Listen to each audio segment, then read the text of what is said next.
national and international outrage, protests against the kidnapping of our beloved former President Rodrigo Duterte. Ito lang ang nag-iisang presidente na yung ratings mula hanggang simula pataas lang pataas.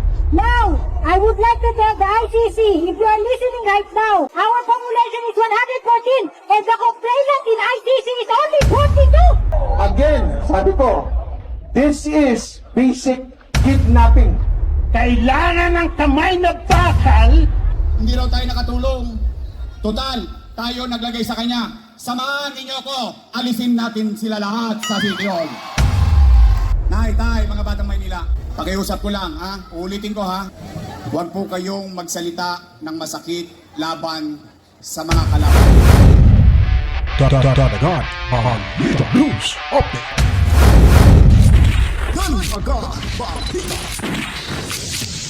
At sa amin, nakapag-harvest na kami, kakatanim lang eh. So, hindi, buti na lang yung timing, hindi yung bago aani, nakapag-ani na tayo. So, kung okay. It's there's a 50,000 pesos. 50,000 pesos.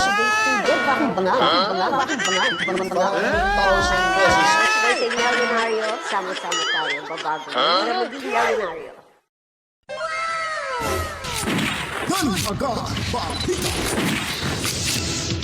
Alright, welcome back mga kabitan, magandang buhay ho. Dito naman tayo, nagbabalik naman po sa ating munting bahay, sa ating munting YouTube channel, Danagan Balita Reaction Video News Update. Kamusta at maraming salamat ho sa inyong prayers dahil po tayo ay nagbabalik na, what I mean is bumalik na ho yung ating bosses, yung ating si Ilong medyo hindi na ho nagkaklag at kahit pa paano mayroon pa naman, well tuloy-tuloy pa rin ho tayo yung ating healing recovery ho mga kabalitaan. Maraming salamat lalo na ho sa 55,890 subscribers. Magandang buhay Luzon, Visayas at Mindanao mga kabalitaan. So ngayon po ay atin naman hong pag-uusapan panibagong issue political mga kabalitaan. Diyan sa Vancouver, Canada ay talagang galit na galit yung mga mamamayang Pilipino ho natin. Sila ay nagalit dahil nga po sa ginawa ho nila kay Tatay Digong Duterte. At ipinalabas or inilabas ho nila talaga yung kanilang sama ng loob, yung kanilang sentimiento sa Bungit Administration.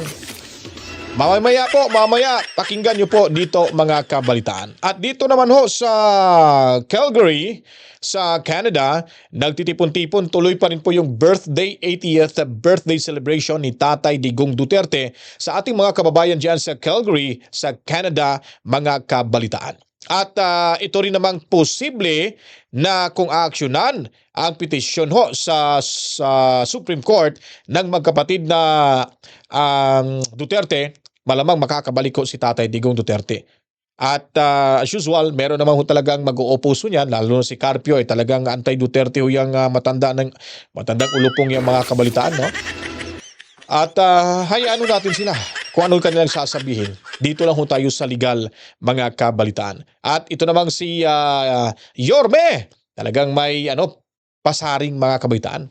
At talagang binuhusan ng todo ng mga banat ho ni Mayor Isko Moreno, ang kanyang dating katandem. Sino ba yung babae na yun? Hindi ko kilala mga kabalitaan. Basta siya po yung incumbent mayor dyan sa Manila at marami ho nagsasabi na ibalik si Mayor Isko Moreno mga kabalitaan. Welcome sa atin at sa inyong munting bahay, Danagan Balita Reaction Video News Update.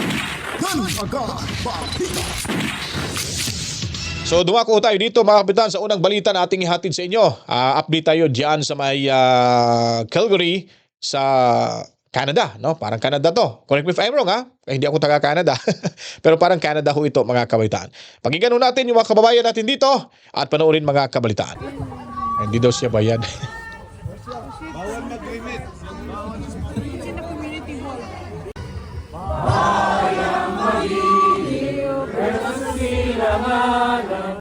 Lupang hinirang, di ka pagsisigaw, may bigat ang tula at awit.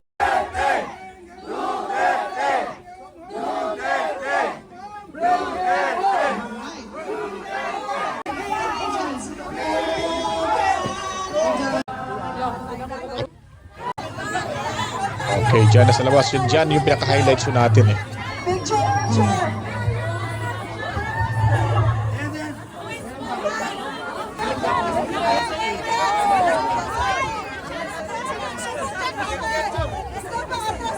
Atras daw, atras.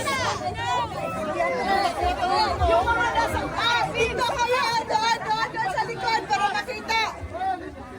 Ito, marami din yan sila mga kabalitaan. May mga kapamilya din yan sa Pinas. Sigurado, boboto yan sa PDP laban.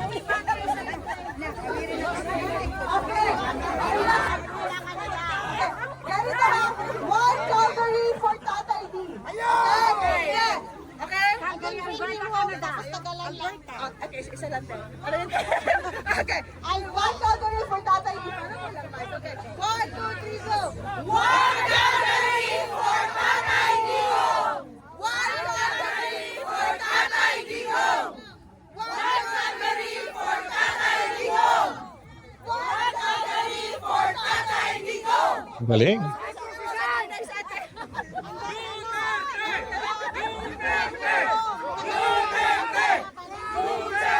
Matagal daw na bring him home kasi paano niya. 1, 2, 3, go, go! Bring him home! Bring him home! Bring him home! Bring him home! Bring him home! Bring him home! Bring him home! Bring him home! Pwede ulit tayo. Okay, ingat na kayo. Okay. Murag mo yung microphone. Okay, guys. Kuskus ka, teacher. So, pwede na mangyari. Ilan tayo kaya dito ngayon? Abot na tayo ng tuhan. Pwede sa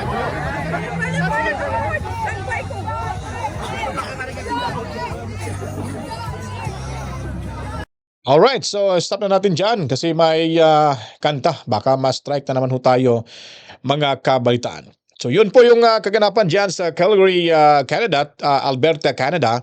Marami hong mga Pilipino dyan nagtitipon-tipon. Hanggang ngayon po, siniselebrate pa rin nila yung 80th birthday ni Tatay Digong Duterte. At dito naman ho sa Canada, Vancouver, ay sumabog ho sa galit itong mga kababayan ho natin dyan, mga kabalitaan. Dahil nga po, hindi ho nila matanggap-tanggap at galit na galito sila sa pagkidnap kay Tatay Digong Duterte. At dito ho nila, nagtitipon-tipon sila sa isang lugar dyan at nagkaroon ho sila ng pagkakataon na isigaw yung kanilang mga sentimiento, yung kanilang galit puot sa kanilang damdamin, mga Dito sa kabalitaan. British Columbia, there are over 170,000 Filipinos here in British Columbia. So malakas tayo dito. Papakita natin sa buong mundo na tayo nagkakaisa para ibalik si Tatay Digong at bibigyan siya ng hustisya. Hindi pwedeng they will violate or paglalapastangan sa ating karapatan. Una, thank you for coming and showing your support and solidarity sa ating national and international outrage, protest against the kidnapping of our beloved former President Rodrigo Duterte. Magandang hapon at gabi sa ating lahat! Ang pangalan ko po ay si Karen Joy Bation. Isa po akong municipal councilor dati sa Pilipinas. Nagiging vice mayor po ako at aking kapartido si Presidente Duterte. I am the only incumbent in 2016, the level of vice mayor and mayor who supported President Roma Duterte in his campaign for 2016 election. So ako ay pumunta dito nung after 2016. I am now a lawyer here in Canada. So ngayon po ipaglaban natin si Presidente Roma Duterte. Alam po natin na nung nangyayari doon sa Senate na naggumagawa sila ng parang drama-drama kung ano man yun. Pero isasabi ko sa inyo mga kababayan, ang laban ngayon ay nasa ICC na. Kaya bring him home! Bring him home! Bring him home! Bring him home! And justice for President Roma Duterte. Maraming salamat at salamat sa pagpunta po dito. Nabuti tayo mga kababayan! Nakita ninyo yung mga budol. Kaya ngayon, huwag na tayong magpabudol pa. Pagod na hindi ba? Hindi! Siyempre, hindi tayo, di ba? Kaya pa, kaya pa? Kaya! Kaya! Anong sigaw? Ano bang naiaambag natin bilang isang Pilipino? Okay? Bilang isang Pilipino, ano bang naiaambag natin sa pagbabago? Dumaan na tayo eh. Ang ganda na sana. Ito lang ang nag-iisang presidente na yung ratings mula hanggang simula pataas lang pataas. One member of the family who is a drug addict is a pain in the neck. How much more if that is drug addict is within the whole community? Now, I would like to tell the ICC, if you are listening right now, we are 114 million Filipinos. Our population is 114, and the complainant in ICC is only 42. My goodness, not even 1% of the population of our country. How is that? And you are complaining about our president? My goodness. You come to the Philippines. You should be there before Duterte come. Walang mga ambos, walang ano. Buhat noon siya ang ating presidente. Kahilig ang buhay namin doon sa Sosang Kudra. Buhay! Kaya tayo nandito dahil pinapakita natin sa buong mundo na tayo mga Pilipino ay may pagmamahal sa watawat. Hindi ito patungkol sa kung sino ang uupo. Ito ay patungkol sa kung sino ang tunay na nagmahal sa Pilipinas. Tama ba? Yung iba hindi pumasok. Diba? Pumunta lang dito para mapakita nila yung support nila kay Tatay Digong. So, thank you po sa genuine support ninyo kay Tatay Digong. So, patuloy po nating ipagdasal kasi for me, it's not a joke at all. Kasi si Tatay Digong po talaga isang tunay na ama po ng mga Pilipino. Kahit walang sakit, siklip. Cancer, siklip po ako. Gano'n, oh my God. This is the worst human rights violation committed on a Filipino citizen who is a helpless, sickly old man who so far happens to be the most loved and popular former president of the Philippines. Again, sabi ko, this is basic kidnapping. Ang sabi ni SOJ, individual daw ang kanilang dinala doon, hindi naman daw ang bansang Pilipinas. Hindi nila alam, si Tatay Digong, ang buong Pilipinas. Kaya ngayon mga kababayan, galit ang buong Pilipinas. Hindi pwedeng binibaby natin or kidnap yung ating pagsugpo ng droga at saka kriminalidad. Kailangan ng kamay na bakal para masugpo. Alam niyo ba, hindi tayo dapat mawala ng pag-asa kasi isa lamang to sa hamon ng bawat Pilipino. Palakpakan natin ang bawat Pilipino! Bring him home! Bring him home! Bring him home! Bring him home! Bring him home! Bring him home! Bring him home!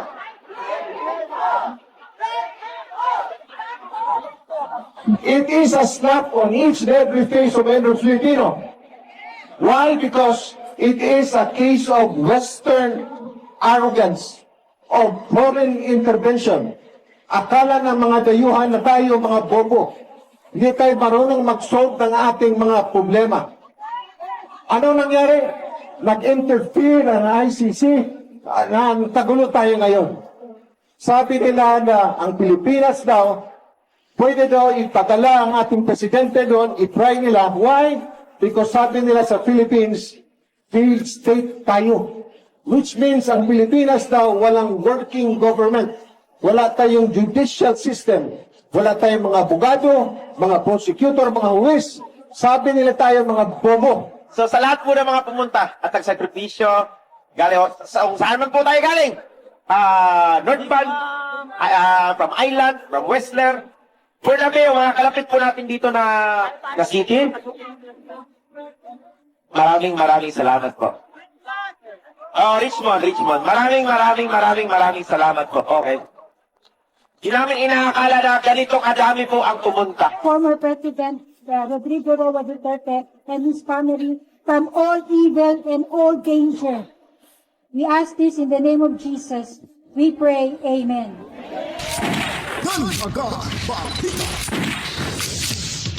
So yun po mga kabaitaan, talagang sumabog ho sa galit itong mga kapatid natin dyan sa Vancouver, Canada. Sila po ay galit na galit ho sa Bongit administration at hindi ho sila naniniwala na patay na ho yung ating judicial system mga kabaitaan at talagang wala hong karapatan o wala ho talaga ang Pilipinas sa jurisdiction ng ICC o International Criminal Court kabalitaan. At tama rin po yung sinabi nila na kailangan talaga na magkaroon ho tayo na isang na mamuno na talagang inuuna yung tinatawag na kamay na bakal. Yung kumbaga, yung ipapatupad yung kamay na bakal para naman ho talaga matakot mga kabalitaan yan sila. Ang problema nga lang din, itong mga mainstream media, sila po kasi ang nagpapakalat ng maling impormasyon. Sobrang napaka-exaggerate nilang magbalita. Kasi yung sinasabi nilang 30,000 daw, yung mass killing na sinasabi nila ay pawang walang katotohanan ho yan mga kabalitaan. Alam niyo ba kung bakit? Sila lang yan nagpapatayan, yung grupong yan mga kabalitaan ng mga durugista. Kasi sa panahon ni Tatay Digong Duterte mga kabalitaan, sila ay nagpanic mode na ho sila. Yung mga supplier ho ng chok at itong mga tulak, pushers, ay nagkakadarapa na ho mga kabalitaan. Natatakot na ho sila kay Tatay Digong Duterte. So anong gagawin ho nila? Itatago ho nila yung kanilang chok. Hindi ho nila agad-agad maririmit yung perang koleksyon ho mula sa chok. At ito po kanila yung magagamit dahil wala na ho silang pinagkikitaan mga kabaitan dahil po ay wala na na-checkmate na ho sila mga kabalitaan. So anong gagawin sa mga pushers? So, yun lamang yung kumbaga inaasahan na makakuha ng komisyon. Gagamitin ho. Total iniisip po nila, meron pa naman tayong natitirang chok dito, diyan na lang babawiin. Hanggang sa tumagal, pati yung pera ay hindi na rin ho nila na-remit. At yung mga tira-tira ay wala na, kinonsumo na. So anong gagawin ng supplier? Siya yung lugi doon. Siya yung nagpapawis. Siya yung naghihirap at gumastos. Pero yung mga pushers, wala lang. Tumitikim at sinasarili na lang. Nagagalit mga kabaitaan yung mga supplier. O anong gagawin? Mag-uutos ng riding in tandem para tudasin na lang.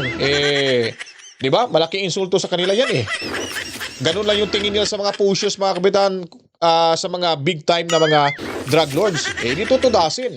Report naman sa pulis. Ganito ganon. Ibabalita sa media. Extrajudicial killings, riding in tandem, tauhan ni Tatay Digong Duterte. Nagkakaunsihan yan sila Yun po yung tamang term, unsihan ho mga kabalitaan. Hindi ho extrajudicial killings. Sila ho yung nagpapatayan dyan. Dahil sa war on drugs, sila lahat takot mga kabaitaan na makita, mahanap ho sa panahon ni Tatay Digong Duterte. Ito naman yung human rights, ito naman yung Rappler, ito naman yung Attorney Simod, dyan si Conti na yan, ay talagang, ginagamit ho nila yung mga galit kay Duterte na mga mainstream media. At nakikipag-tie up ho sila, kaya ngayon pinapalabas na wala naman pala makipakitang data kung nasaan na yun, sino-sino yung mga 30,000 na pinatay di umano mga kabalitaan. Tingnan nyo yung kaunghangan ng mga hinampak na yan mga kabalitaan. Diba? Pero dito po, pakinggan natin yung habeas corpus na final po ng magkapatid Duterte. Kasi sabi nga dito na posibleng aksyonan ng SC sa petisyon na ibalik umano ang ating Pangulo o dating Pangulong Rodrigo Roa Duterte. At sigurado ko marami hong mag-o-oppose dito. Ayon pa nga ni PCO na hindi daw nila ito kikilalanin kung ano magiging resulta ho ng ICC kung ito'y papabalikin mga kabalitaan. Nasa kamay ng mga maestrado ng Korte Suprema ang kapalaran ni dating Pangulong Rodrigo Duterte kung mapagbibigyan ang petition for habeas corpus na inihaing ng 3 anak ng dating Pangulo. Pangunahing hiling ng mga petisyon ni Paulo, Sebastian at Veronica Duterte, utusan ng Korte Suprema ang mga opisyal ng gobyerno na iuwi ang dating Pangulo sa Pilipinas. Ilegal umano ang pag-aresto at pagsuko sa kanilang ama sa International Criminal Court sa The Hague, the Netherlands para harapin ang kasong crimes against humanity. Bagamat ayaw pangunahan ang desisyon ng Korte Suprema, naniniwala ang ilang abogado malabong mapagbigyan ang mga anak ni Duterte. The writ of habeas corpus cannot be granted because he's already outside the Philippine territory. If the person is already in the custody of a court, Ano nga, sabihin natin, outside the territory na si Tatay Digong Duterte, yung ginawa niyong prosesong paghuli, yung pagkidnap, hindi na lang ba yun bibilangin? Hindi na lang ba yung ika-count na yan ay mali? Ha? Hindi ba magiging basihan yan, magiging ground na si Tatay Digong talaga ay mapapalabas dahil nga sa hindi pagproseso sa Rome Statute 15, Article 59 mga kabalitaan? At ito na may dating Chief Justice or Associate Justice, parang nagiging siguro dala ng katandaan mga kabalitaan, hindi na rin ito mabasa-basa yung pangyayari. Don't tell me kung kahit sino po hindi na lang dalhin sa ICC na hindi pinaprocess yung, hindi sinusunod yung tamang proseso. Dadalhin dun sa ICC. Lilitisin.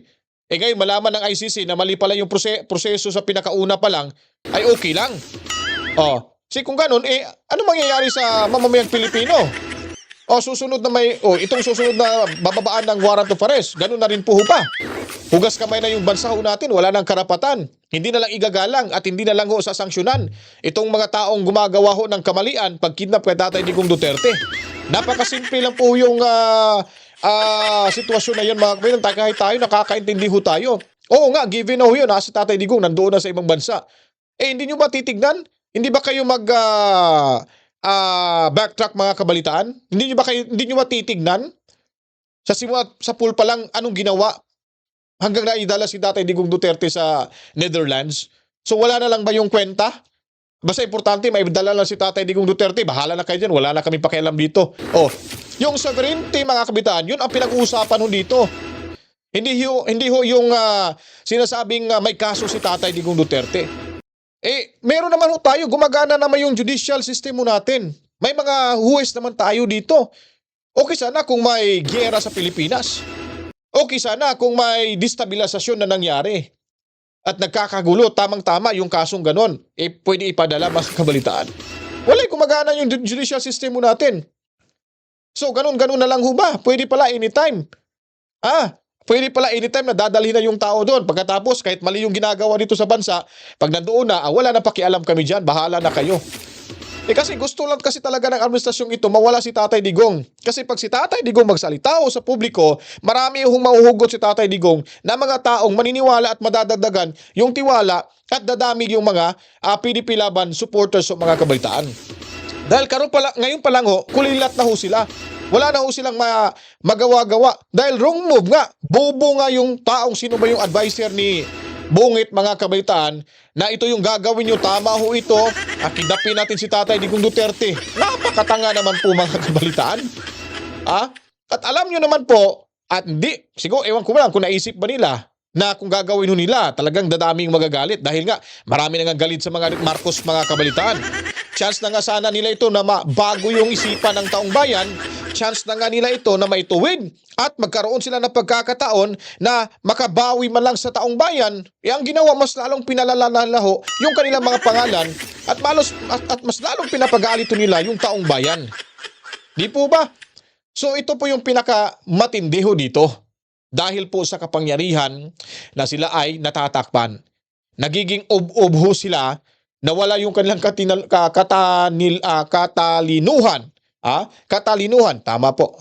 Nawawala yung kanilang katalinuhan dahil nga po sa nakaumbok na mga mahiwagang papel sa bawat lamesa ng mga kawatang buayang politiko na nakaupo ngayon sa kasulukuyang administrasyon, mga kabaitan. Pwede lang po sa mga hindi pumirma sa impeachment ni Inday Sara Duterte kabalitaan. it's just jurisdiction.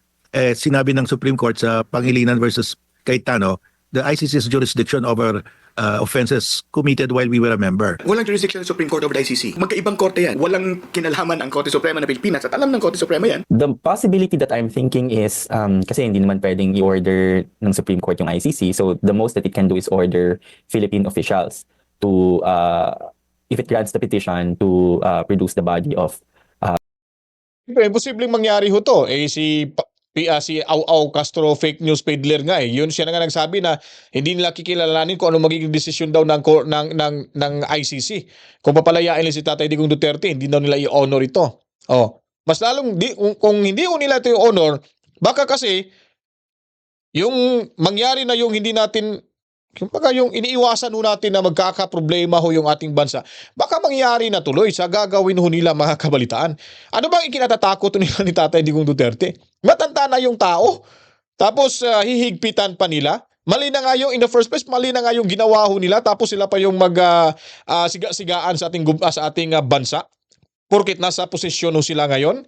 Tandaan nyo po, hindi lahat permanente. Ang lahat nito ay temporary lamang ho, mga kabalitaan. Anyway, hindi natin ito itutuloy. Importante ho, sinasabi dito na pag aprubahan yung, kung papayag yung SC o sasagutin at sangayunan ng SC itong habeas corpus ng magkapatid Duterte, makakauwi ho si Tatay Digong, mga kabalitaan. At dito naman tayo sa lokal, sa Kamaynilaan, galit na galit din dito. Ay hindi naman talaga pinapakita niyo yung galit, dinadaan na lang sa tawa ni Mayor Isko Moreno. Dahil nga po ay dati, nung hindi pa siya naging mayor, number 16 ho yung bansa. Parang kulilat ho, parang hindi yata lumago. Nung naging siya ay mayor, bumabaho sa number 3 at maganda na ho yung pamumuhay ng mga taga Maynila, yung Manileño. So ngayon gusto siyang bumalik dahil nakikita niya ay bagsak ho yung ekonomiya ng Maynila dahil po sa kanyang vice mayor dati na ngayon ay katunggali niya, kalaban niya na sa politika at talagang nag-aaway-aaway na sila diyan, mga kabaitan. Ito yung banat ho ni Mayor Isko Moreno, mga kabaitan. Balik ko sa inyo ang pakiramdam ninyo na habang natutulog kayo sa peligro de ora, nasa isipan ninyo, alam ninyo, mahimbing ang tulog nyo dahil iniisip nyo, si Yorme, alauna na ng madaling araw, nasa kalsada pa. We will bring back order in the city. We will put it in right perspective. We will be competitive again. Nung umalis ako, nung sinimulan ko ang Maynila, we are number 16. Nung umalis ako, number 3 na tayo. Ngayon, number 16 ulit. Kaya, pasensya na kayo. Nagkamali ako. Nagkamali ako sa inyo. Patawarin niyo ako. Ang akala ko, hindi ko alam kung akala niyo rin. Akala ko itutuloy na lang niya yung ginawa natin eh. Binago-bago pa. Ngayon, total, tayong lahat. At hindi raw tayo nakatulong sa kanya. Sa interview niya. Hindi raw tayo nakatulong. Total, tayo naglagay sa kanya. Samahan ninyo ko, alisin natin sila lahat sa City Hall.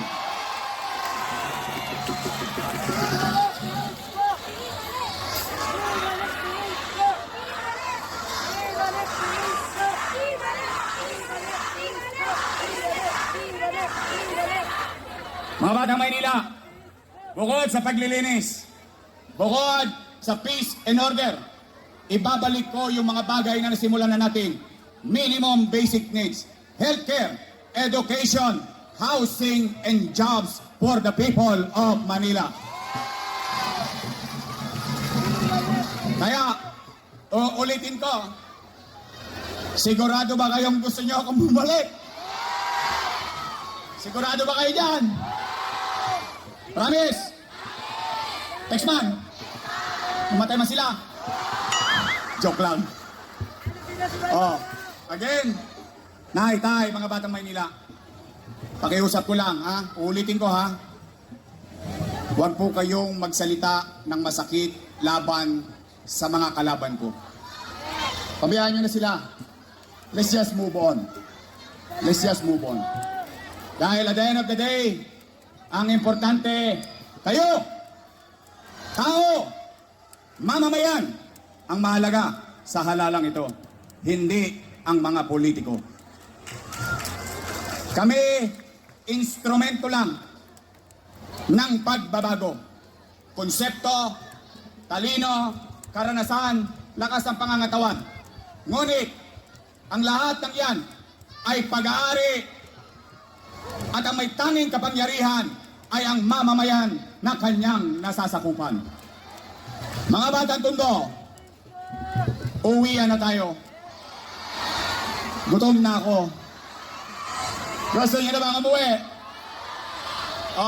Bago tayo umuwi, maraming salamat sa pagpunta ninyo dito sa Plaza Moriones. And let me take this opportunity. So yun po mga kabaitaan, no? Talagang gusto na niyang palayasin, no? Yung kanyang dating vice mayor na ngayon ay mayor dyan sa Maynila. At nakikita ko kasi nila na hindi daw maganda yung pamamalakad. No? Mahirap kasi pag babae yung mayor at lalo na ho pag umaasa ho dahil siya ay or kahit ikaw ay nasa line up ka ng administrasyon, umaasa ka sa ganun, di ba? Dapat kasi, yun ang problema. Yun ang naging dahilan kaya nagkakagulo ho itong vice president natin at itong si Bongit dahil nga po ay hindi ho ito tumupad sa kanilang napagkasunduan mga kabaitaan. Gaya na lang nangyari kay Mayor Isko Moreno dito. Diba? May pinag-uusapan ho sila na ate, mas galingan nyo pa kung paano ko dinala yung Maynila. Sana higitan nyo pa dahil po ay para po to talaga sa future ng ating mga constituents. Ang problema nga lang ay hindi siya pinakinggan at parang may pinag-usapan na ganun, babalik si Isko at patapusin niya lang muna siya sa kanyang mga termino. Ngayon si Isko ay marami hong taong lumalapit sa kanya, bumalik ko siya dahil nakikita nilang hindi maganda yung pamamalakad. Ganon din yung nangyari sa ating pangalawa at Pangulong Bongbong Marcos mga kabaitaan. No? Ganun no sino pa talagang hindi magagalit yung pinagkakasunduan nyo? Na taon pa na yung dating presidente, yung tatay ni VP Sara Duterte. At nakikita naman natin yung kanyang infrastructure projects, no? Yung build projects mga kabaitaan, yung mga paglilinis sa bawat bakuran ho natin, yung paglinis sa Ilog Pasig, diyan sa may malapit sa embassy, yung dagat diyan. At kung yung mga tulong, yung mga sa Marawi Siege, ito, I will take this opportunity mga kabaitaan to share this to you kung ano yung sentimento ho natin dahil nga po sa panahon ni Tatay Digong Duterte, yung isa ho ang bunsong kapatid ho namin ay namatay ho sa giyera sa Marawi pero hindi ho kami pinabayaan yung mga magulang ko kasi single pa yon. Hindi pinabayaan yung magulang ho namin na nabibigyan ng tulong, no? Every quarter. Minsan may after a month, meron na namang matatanggap na tulong. Bigla na lang may papasok na pera sa account ng parents namin. Kahit kinakamusta ho kami, kamusta yung business namin, kamusta ano yung mga nangyayari ng binibigay sa tulong. Pero kahit meron pa, tulong na naman dito, tulong na naman doon.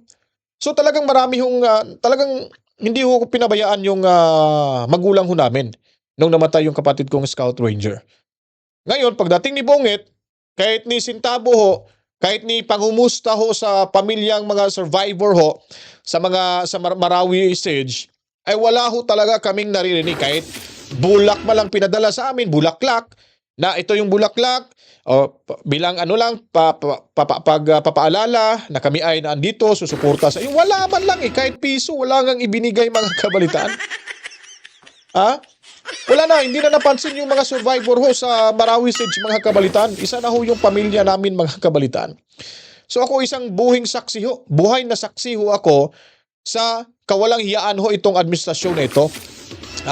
Dahil yung pera sana na itutulong sa mga taong nangangailangan yung talagang karapat-dapat na matulungan ay hindi napupunta ho, nasa mga politikong buhaya lang ho mga kabalitaan.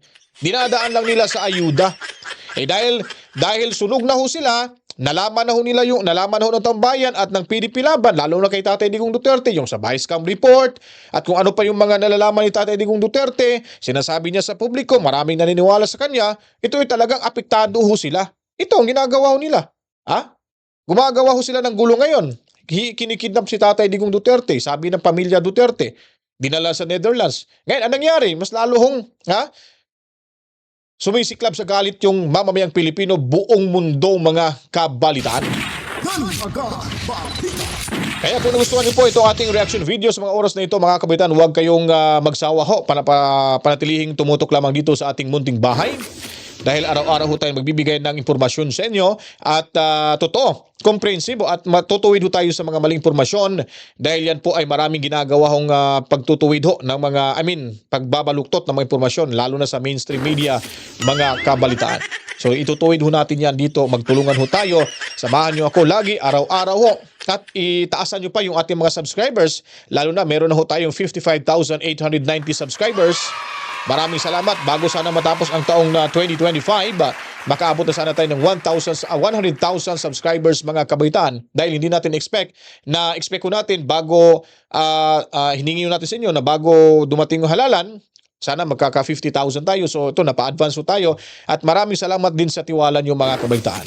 At kung mas tumaas pa at dumami pa po yung subscribers natin, mas marami na hong makakaalam ho. At mapalawak na ho yung coverage ng ating bahay sa iba't ibang panig ng ating mundo, sa mundo ho ng social media, mga kabalitaan. Bago ako magpapaalam sa inyo, pasalamat muna tayo sa ating mga masugid na tagapanood. Kung gusto nyo mag-join, meron tayong join button dyan. Meron ho tayong 3 nag-join. Sa sunod ng mga vlog na lang natin papasalamatan sila, no? Hindi natin nasilip kanina, pero nung nakaraang mga araw nasilip ko, meron na palang pumasok na 3 nag-join ho sa ating nagpamiyembro ho dito sa ating munting bahay, mga kabitan. Huwag nyo lang pong kalimutan, huwag nyo skip nyo pong ads. At paliguan ng maraming likes at comments. At sa hindi pa po nakapag-subscribe na ho kayo at pindutin ang notification bell, mga kabalitaan. Then sa ating mga moderators, pag nag-live ho tayo, sa ating mga live viewers at Team Replay, maraming salamat. Mami Rose and Daddy Berting, salamat ho sa inyong panonood. Toby's family dyan sa Cebu, Toby, maraming salamat. At saludo rin ho tayo sa ating mga tinuturing bagong bayani ng ating bansa, ang mga overseas Filipino workers. Salam ho sa inyong lahat. At sa ating mga kapatid na Muslim, assalamualaikum, saan mang lupalop ng ating mundo. Luzon, Visayas at Mindanao. Lalo na ho, yung mga Pilipino na nasa pinakailalim pa, pinakasuluk-sulukan pa sa ating mundo. Ako'y bumabati ho sa inyong lahat, mga kabalitaan. To God be the glory. Mwa! Chip! Mwah! Peace out!